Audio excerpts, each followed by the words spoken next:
of this course and have a little test at the end.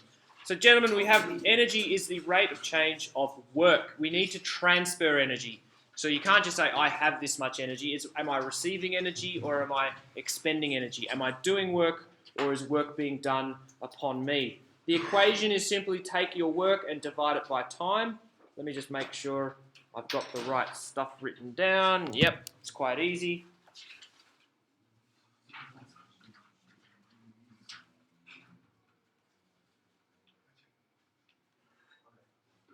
Okay. There is one other equation which we can obtain. We know that work is F times S, which we could then divide by T. And we could write that as F times S over T, which we know as F times velocity.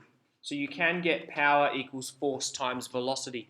If you know the speed that the car's traveling and there is a backwards force, then the power must be the backwards force multiplied by the velocity.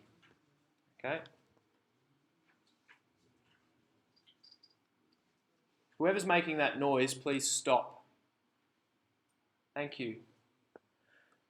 The units, we get a joule per second, which we also know a joule is a kilogram meters squared per second squared per second. So the actual derived units are kilogram meters squared per second cubed.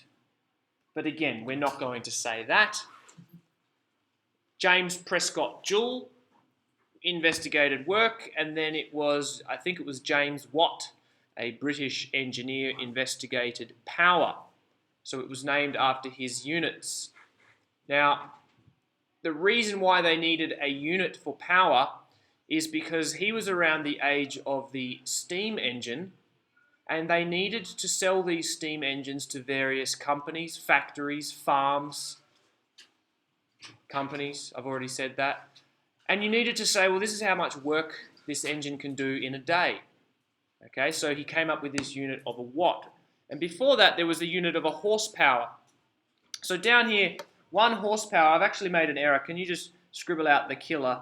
1 horsepower is actually 746 watts, give or take. There are a couple of imperial units. Essentially what that was how much work a workhorse could do in an 8-hour day. Now, a workhorse is a big, stocky lump of muscle. They've been selectively bred to do work. They are not ponies, they are not stallions, they are not racehorses, they are like the Clydesdales. If you've seen the Clydesdales, they are just bred to pull sleds and plough fields all day. Okay? So all they needed to do was measure the amount of force that a horse was pulling a sled at, maybe 5,000 newtons. Measure the distance that that horse travelled in a day, several kilometres backwards and forwards along the field, ploughing or turning wood or whatever. And then divide that by how many seconds there was in a day. Okay? And they did various experiments, various measurements, and they came to the accepted number of 746. Okay?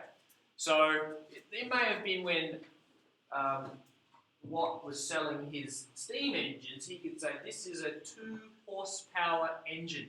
It will do the work of 2 horses. And all you have to do is feed it some coal and some water or whatever. Okay, you don't have to put it in a stable, you don't have to worry about its feet with horseshoes, it's all good. Okay, and then we get 10 horsepower and then 20 horsepower. That's the conversion there. Okay, so a 500 horsepower, wait, was it 746 watts? Yeah, it is, 0.746 kilowatts. We could write here 0.746 kilowatts. So a 500 horsepower supercar is about 400 kilowatts. That's the conversion. So sometimes they stick with the imperial horsepowers, whereas most engines are expressed in kilowatts of power. Okay? We just go back up here, 1 watt is 1 joule per second, 1 kilowatt is 1 kilojoule per second, 1 megajoule per second. Here we can go 1 times 10 to the 3 joules per second. Here we can go 1 times 10 to the 6. Remember, gents, I give you those prefixes in your data sheet. Those prefixes will be provided. You're expected to know, I would say, kilo, mega, giga, and going the other way, milli, micro, and nano. They're the -3, -6, and -9, but they're generally given to you in the data sheet. If you turn over the back of your Casio FX82 Plus, it may tell you the power. Sometimes it gives you current and voltage. I said if. I didn't tell. I said if you... Yeah, okay, you can interpret that as to do it. Your little calculator is not really doing much work. 0.0000. Correct. That is less than... That's 0.2 milliwatts. That's tiny. All right? It's not doing a whole lot. And that's why your calculators can last your entire education on a tiny little AAA battery. If you're lucky, it doesn't need much energy. An iPhone is around about 9 watts. A laptop is around about 60, give or take, depending on its processing abilities. A human ranges from 100 to 600. A horse, and I normally say this before we look at the bottom text and people giggle, why would Mr. O'Murray put a horse there? Well, that's because we're talking about horsepower. By the way, that power, that's constant for 8 hours. Okay, so it's not like the horse is in a race for 50 seconds and then goes, whew, I'm spent. No, he is going to be converting 746 joules every second for 16,000 seconds, or however many seconds there are in 8 hours. Okay, he's able to do that, no dramas, okay, on average. A car, let's say a small car could be 100 kilowatts. And then a small city, we're now going up to megawatts. We could say, 10 million watts. A house might be rated at 5 kilowatts. So if you count up how many houses there are in a suburb, every house 5,000 watts. Of course, we're not always using it. At night time, you turn all your appliances off. It might be a couple of 100 watts. In the middle of summer at 3 p.m. when it's 40 degrees outside, you turn the pool pump on, you turn the air conditioner on, you turn the telly on, you might be peaking at 5 kilowatts or something like that. I gave this to the year 10s because they struggle with power, energy, time. There's the magical, wonderful triangle. Okay, so you should all be able to rearrange these equations pretty darn easily, okay? Turn over the page and check out this guy. We're going to watch a video. It'll probably be copyright, what do you call it? Tagged, flagged, black flag for copyright. Let's have a look. Man vs. toaster. Can he power it? It is. You have. With the big legs.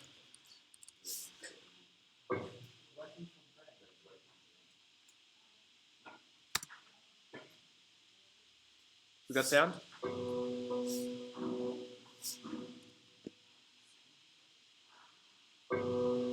Are you seeing what I'm seeing? Alright.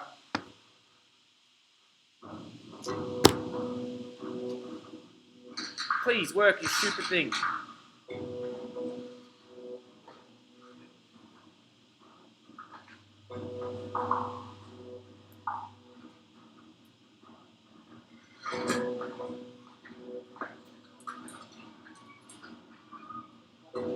You ready?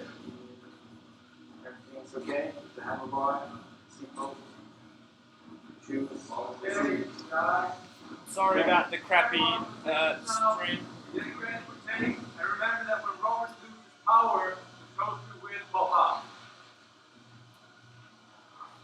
So there's a little generator down here attached to a transformer. Transforms the voltage to 240 volts.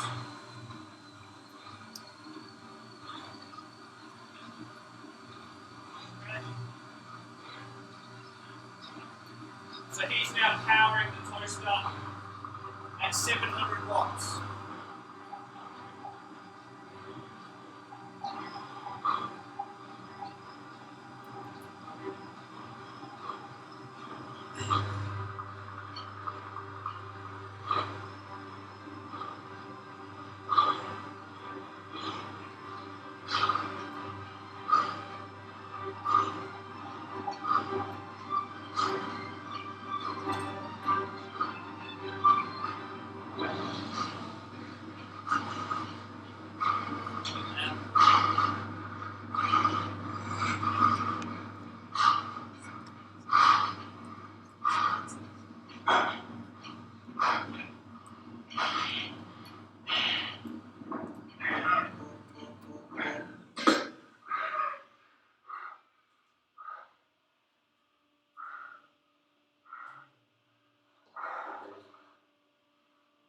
Feel like takes a couple hours in mouth. Want to lie down? Mijn next gaat. Ja, oh, the monster speed.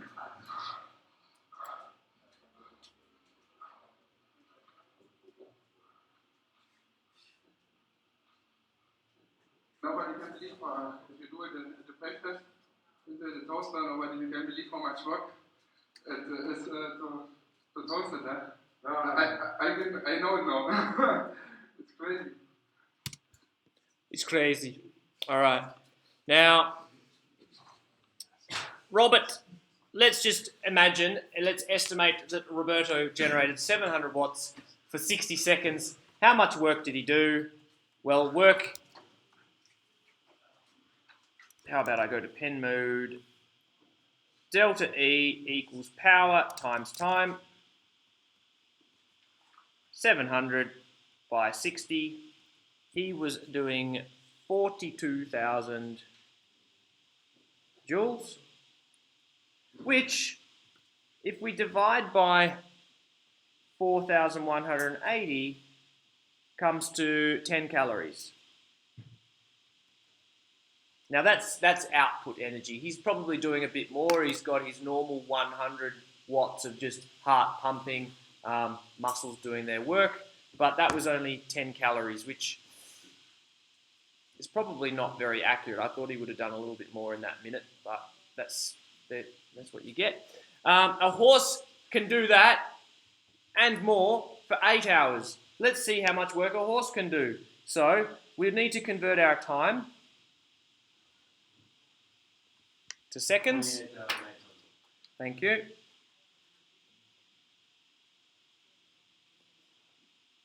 And we've got our power down here as 746.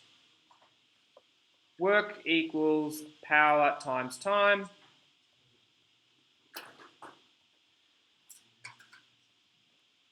$21,484,800 joules. You could go capital W equals PT. Divide by our 4180, our horse is burning about 5,250 calories, which that horse could get from a couple of bags of grass. Pretty good transaction there. You just feed your horse a big pile of hay. That's how ignorant I am to how you care for a horse. We'll leave those questions in just a moment. I'll get you to convert that into watts, convert that into seconds. Before we continue, I've got a couple more cool videos. Again, this lesson might get flagged for copyright. Please don't. There was a Sikorsky Prize. I am still, it's just the icon's not there. There it is. Yeah, is that what you're saying? I'll let these guys explain what the Sikorsky Prize is. Our structural design is sitting on the edge of what's strong enough and what's light enough. Taking out the engine is a big challenge to us. Putting in the human there is what really makes it hard. A team of young engineers from the University of Maryland is trying to do the impossible. Conceptually, it's extremely basic, and yet in practice, it's extremely difficult. Run, Henry! they've spent the last 4 years building a human-powered helicopter, and now they're putting it to the test.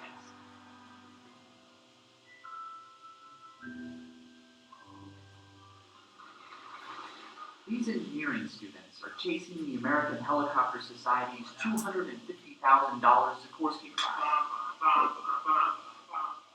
It's been unclaimed for more than 3 decades. They have to build a human-powered flying machine that can hover for a minute and reach a height of 3 meters without drifting out of a 10-meter box. It's an engineering challenge. Nobody's ever done it before. Yes, it doesn't look like the most advanced technology out there, but we're really pushing the limits of composite structures and lightweight design. Okay, so what we're going to do again? A lot of things we're trying. They start off with some kind of idea that thought, let's try and make this super light like this. Even when we finished building it, I was skeptical that it was going to work. You all love making airplanes and really geeky stuff like that. This is just taking that to that next level. The helicopter is built of carbon fiber tubes, styrofoam, and lots of super glue. It's over 100 feet across, but it only weighs 80 pounds. Unspooling strings make the rotors turn, kind of like a giant wind-up toy. The pilots all answered a flyer that said simply, "Are you light and strong, and do you want to break a world record?" We've achieved about 3.5 feet off the ground, but haven't been able to push it any higher. So we think that our limiting factor is going to be trying to achieve the 10 feet. And right now, I'm good to go. I'm ready. Flight test 11, altitude record. 11, altitude.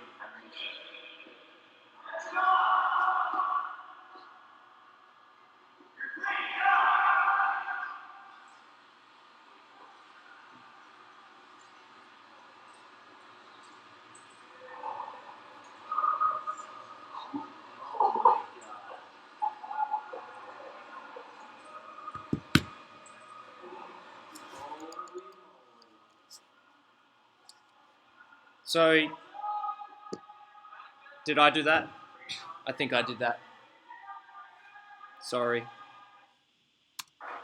He brought it back down. Then another guy had to go and crashed it.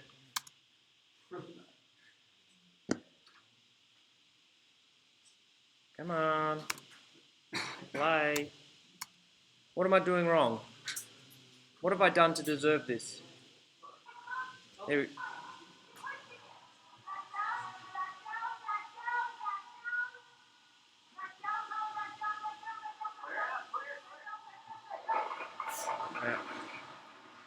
Stuffed it. Then 3 months later, another university, this was about 3 or 4 years ago, another university managed to win it. So this one's a little bit shorter. Have a look at their design.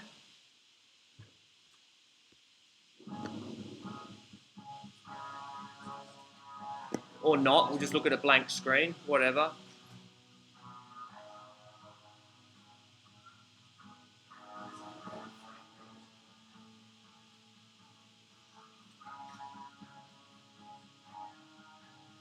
Are you getting that?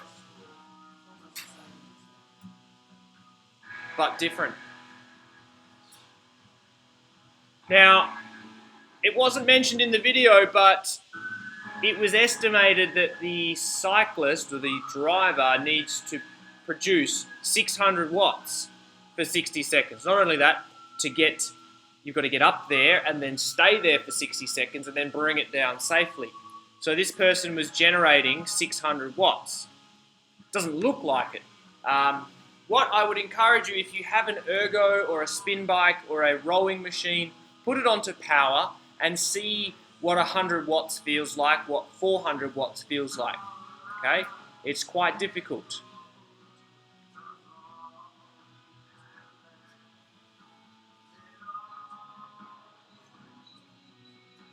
And then they successfully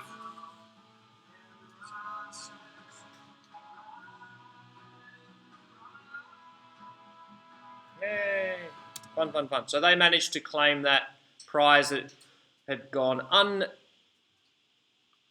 successful for 30 odd years. Gentlemen, back to those questions. Could you just complete these few questions for me, please?